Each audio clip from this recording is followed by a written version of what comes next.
देखिए how we can find maxima and minima of a particular function. y बराबर है x cube minus 3x।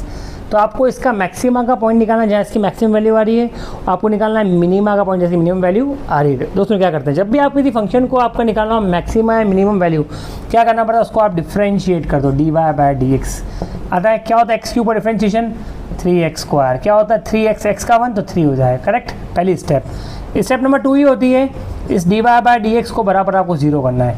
तो 3x² minus 3 को बराबर 0 कर रहा हूँ, तो कितना आ गया 3x² बराबर 3, x² बराबर 1, तो x आ गया प्लस माइनस 1, करेक्ट।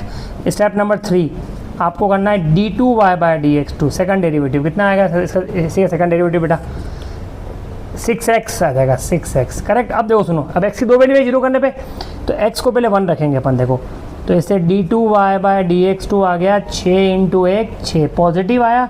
जब भी आता है सेकंड डेरिवेटिव जिस पॉइंट पे पॉजिटिव, उस पे होती मिनिमम वैल्यू, x बराबर 1 है point of minima, point of minima, इस पे आएगी मिनिमम वैल्यू, करेक्ट।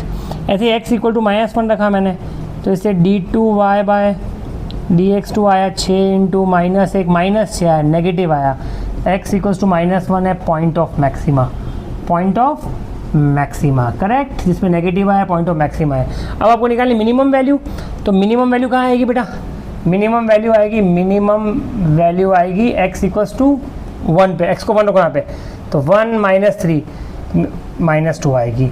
फिर निकालनी मैक्सिमम वैल्यू, कहाँ आएगी मैक्सिमम वैल्यू पे, मैक्सिमम के पॉइंट पर कितना, मैक्सिमम पॉइंट कितना है -1 रखो, -1, तो y आ रहा है -1 + 3 2 आ रहा है, करेक्ट।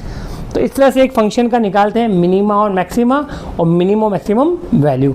इस तरह के और अच्छे वीडियो देने को लाइक एंड सब्सक्राइब कीजिए आप।